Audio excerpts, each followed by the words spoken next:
with the second half of our 5-7 notes here. So before we were just looking at everything graphically. Now what we're going to do is we're going to look to solve these, kind of see where the shades are, and then find out where our values are in interval notation. That's going to be the thing that we're adding today.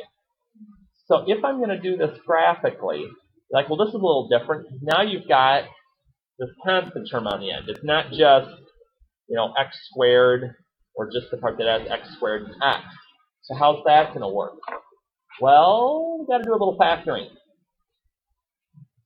This is factorable. So let's take a peek at this for a minute. What's that? Multiplies to positive 5 and adds to negative 6. Negative 5 and negative 1. So, in knowing that, what are my x-intercepts going to be?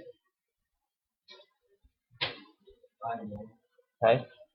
So my x-intercepts occur when I set each of these quantities equal to 0. So if I set x minus 5 equal to 0, that's going to give me an intercept at 5. And if I set x minus 1 equal to 0, that's going to give me an intercept at 1. Okay, so whatever you get when you factor, you just set those equal to 0, just like we have been all along. So that's going to give me 2 points, and hopefully at this point, a reminder for some of you, oh, so this is the one where I get the 2 points first, then I find the vertex. Exactly. So how am I going to figure out my vertex only knowing the intercepts? 3. Because I look for that point in the middle. So for my vertex, okay, so we did the intercepts first.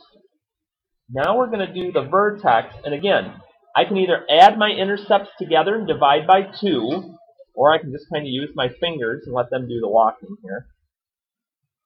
So my x would be 3 for my vertex, and then to get the y, I can just plug it back in. It's either the factored or just the plain old standard quadratic form.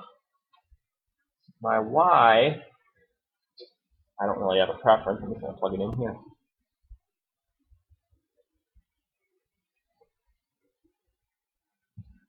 But again, plugging it in here or to the quadratic would get me the same answer. So I've got negative 2, positive 2. So my y value for my vertex is going to be at negative 4. So 3, negative 4 is going to be my final point. And again, I'll sketch my... Yep, and we still, though, need to know where to shade. So we got the graph part done. We graphed the parabola.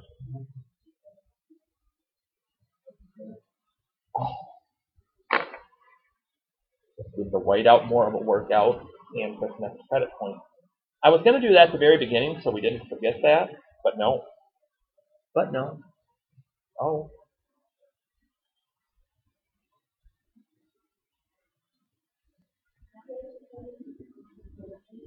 Huh?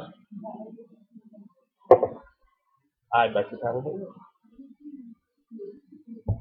I know. So here, what's that? No.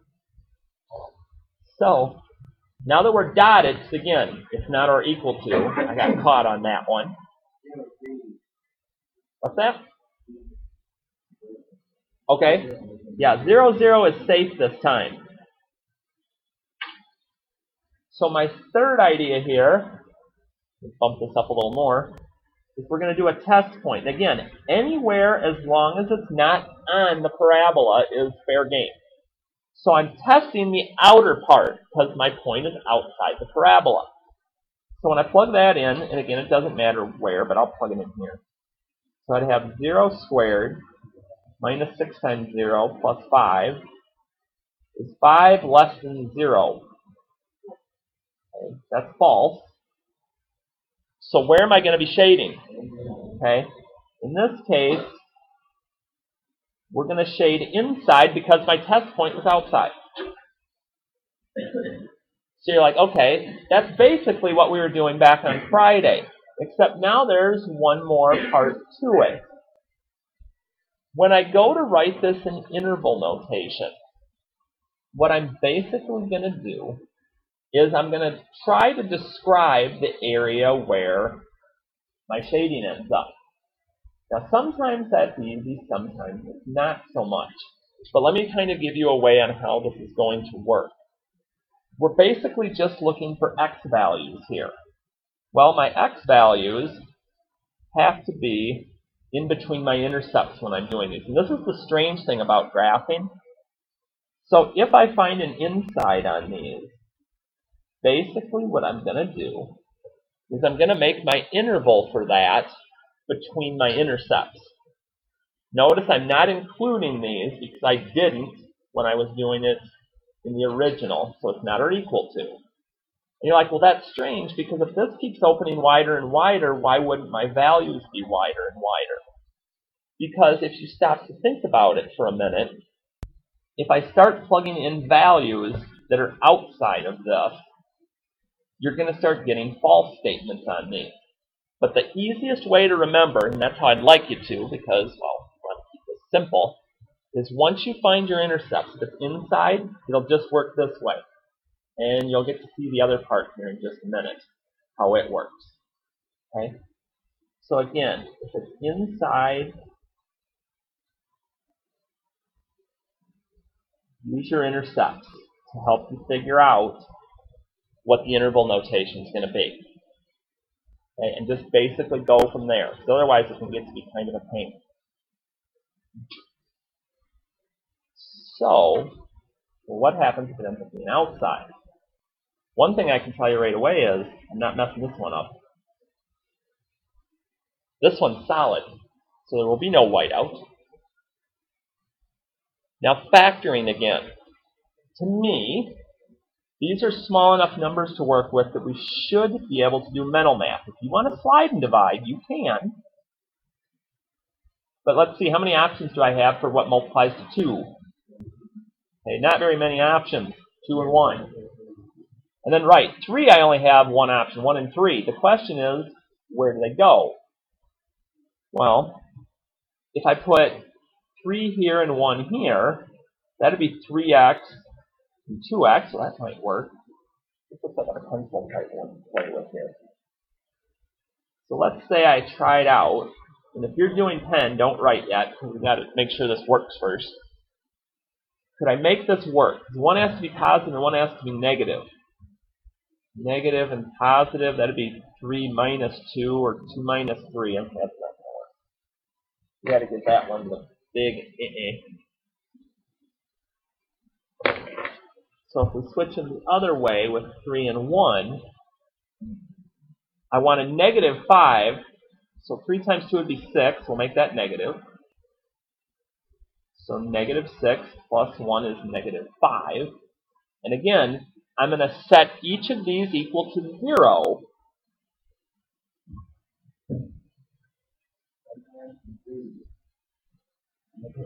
Negative 1/2. And if I set the x minus 3 to 0, I get 3. Okay?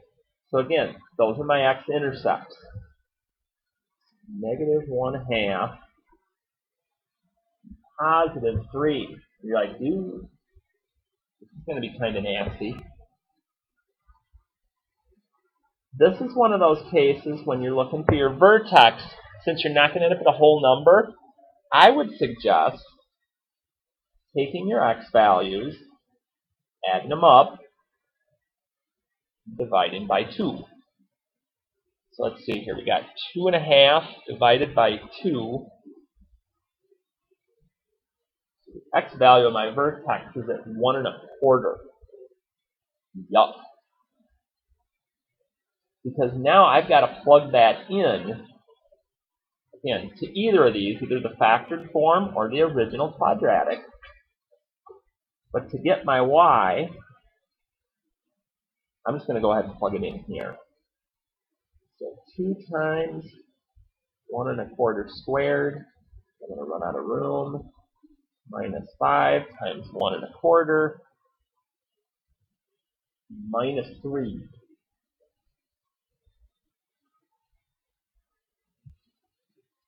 What are we going to end up with? Great things have been going lately. I'm even going to double check what I did.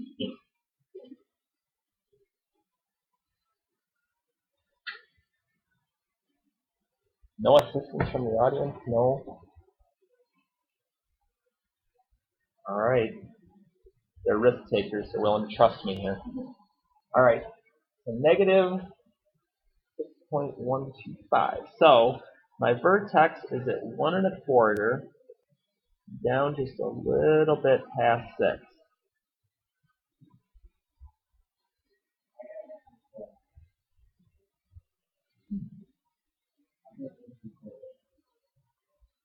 And I did too. So let's see.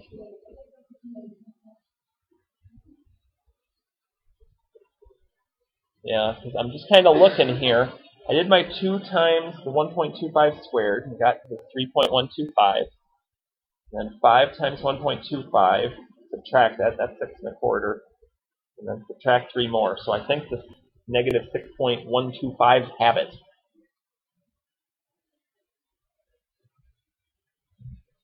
So I get my parabola in here. And then again, when I go to test, 0, 0. So again, it's right up against, but I know it's okay because one of my vertices, my x-intercepts here, is just y to that. So again, I can test 0, 0 this time. 0 minus 0 is negative 3 greater than or equal to 0. So false. So since I tested a point inside the parabola, I'm going to shade outside.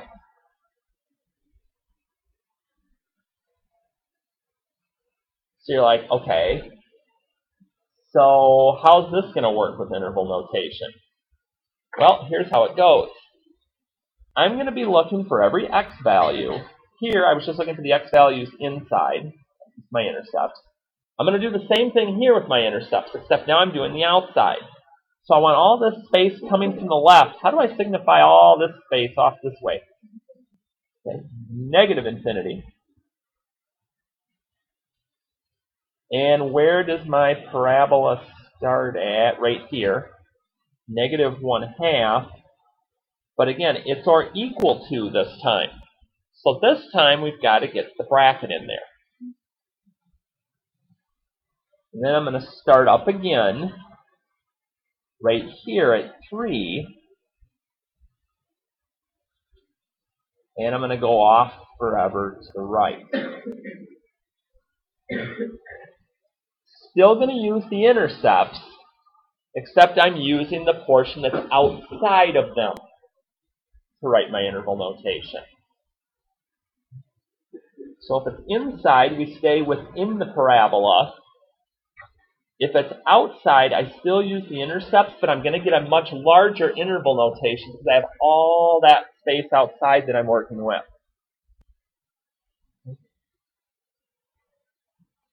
Anything question-wise so far? Because like I said, there's going to be 2 options with this group. Graphing is just one of them.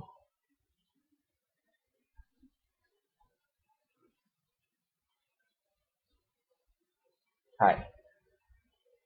So, here's where this is going to go. Bump up a bit. Algebraically, find the zeros and then test the values on a number one. Okay. So, I need to factor. I need 2 numbers. Okay. So negative 4 and positive 2 multiply to negative 8, add to negative 2. But again here, I'm going to treat these like it's an equal 0. I'm going to find my 2 points. Yep, so if I set those each equal to 0, I end up with 4 and negative 2. So let's get ourselves some lines to work with here.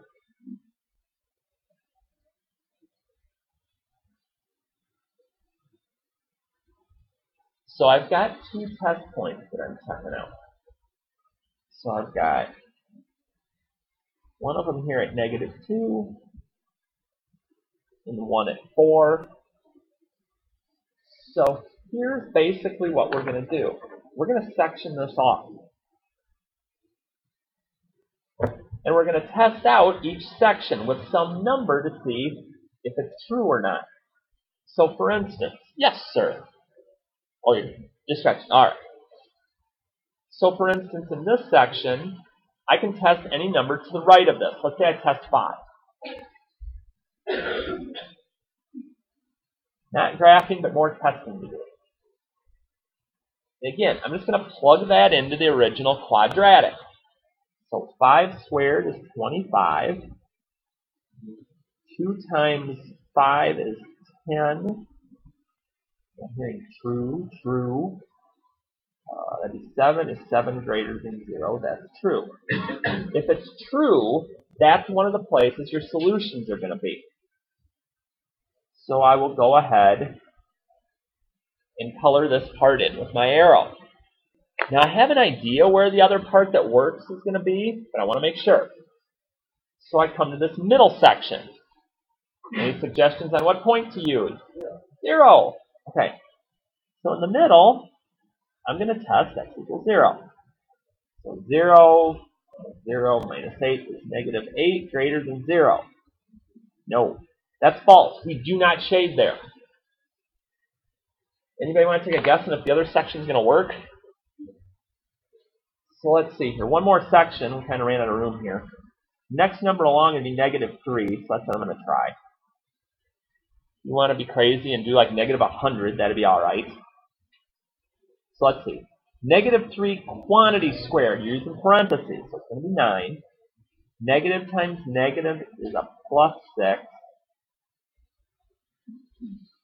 So 15 minus 8 is 7 greater than 0. Yes?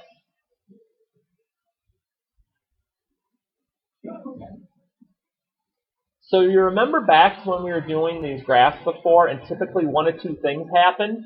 Either they went out or they came in. That's going to be the same thing that happens here. You're either going to get the outer edges that are your solution, or you're going to get the middle part. So can we remember how to write interval notation with a graph like this? Negative infinity. -2. Am I going to use a parenthesis or a bracket? Parenthesis, because it's just, there's nowhere equal to. 4. Positive infinity. We work left to right, just like we do any other time. And that's all we're really doing here. If you have or equal to, I'll even write that here. If it's just less than or greater than, that's parentheses. If you have the or equal to, that's when we're going to be using the brackets. So there's lots of little pieces in here that you're testing out. Because I don't think you're going to be able to look at these necessarily, but maybe, I don't know. That looks like an or statement, or an out. Wonder if that's going to work here. That looks like less than, looks like an and statement. Wonder if that's going to shade inside. Let's find out here.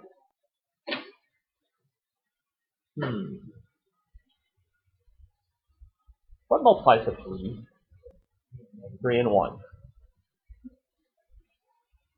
And 2 multiplies to 2. So 2 and 1. Where does the 2 go? Okay, on the other side, because 3 times 2 is 6, plus 1 is 7. And again, you could slide and divide if you wanted to on that. That'd be okay. So when I set these equal to 0, I end up with -1/3 and -2. So let's see.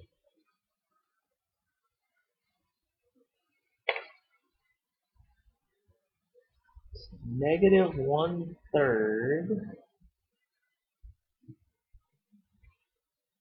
-2. And again, break them into sections.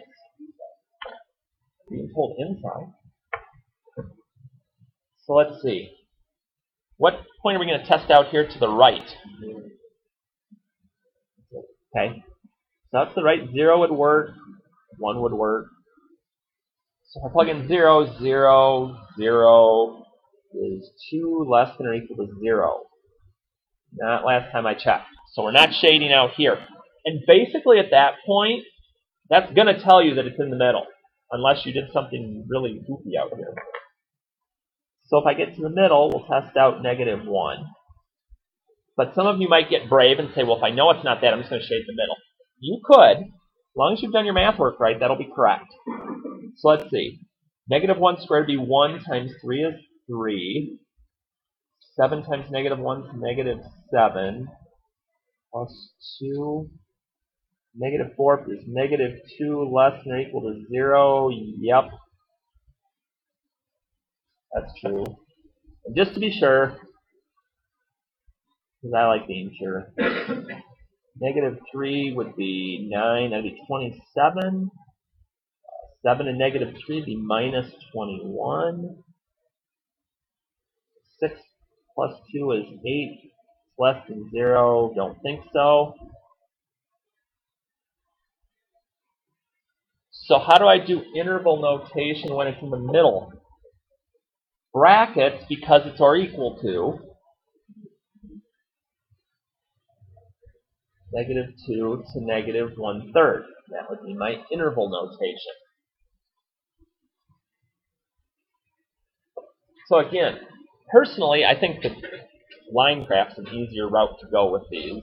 But again, the graphing gives you a different option or a different look at things. I don't care personally when you're doing the homework on these. I personally don't care which way you do it. So even though it may say graph to find, use algebra to find, you do what you want on these. So if you want to graph all 4, grab some graph paper and do it. If you want to algebraically do all 4, I'm fine with that too. But you do need to get your interval notation no matter which method you use. That's going to be the one thing I'm going to be sticky on. Okay? So again, it's just those last 4. You should have the first part done. If not, start working on that. And,